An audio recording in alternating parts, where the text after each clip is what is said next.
Hello everyone, কেমন আছেন সবাই? সবাইকে মাহে রমজানের শুভেচ্ছা। আজকে বানাবো বেলের শরবত।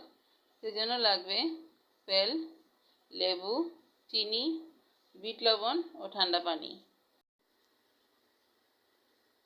এখন বেলগুলিকে ভেঙে নিয়েছি। এখন গোল গোল করে লেবু কেটে নিয়েছি। এখন বেলের আঁশগুলো তুলে নিচ্ছি।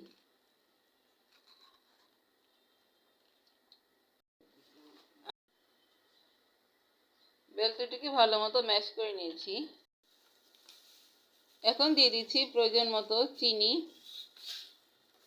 দিয়ে দিব একটু বিট লবণ, দিয়ে দিচ্ছি প্রয়োজন মতো লবণ।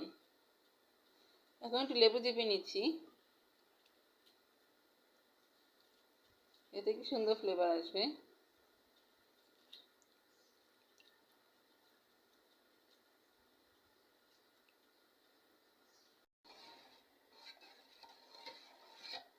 সবগুলো উপকরণ একসাথে ভালো মতো মিশিয়ে নিচ্ছি। বানিয়ে নিচ্ছি মজাদার বেলের শরবত। বেল কিন্তু খুব পুষ্টিকর একটি ফল, এতে কিন্তু অনেক অ্যান্টিঅক্সিডেন্ট আছে, ভাইটামিন সি আছে। আর ইফতারের সময় আপনারা এটি অবশ্যই খেতে পারেন, সারাদিন ক্লান্তি দূর হবে। সো গাইস, আশা করি রেসিপিটি আপনাদের ভালো লেগেছে। সবাই ভালো থাকবেন।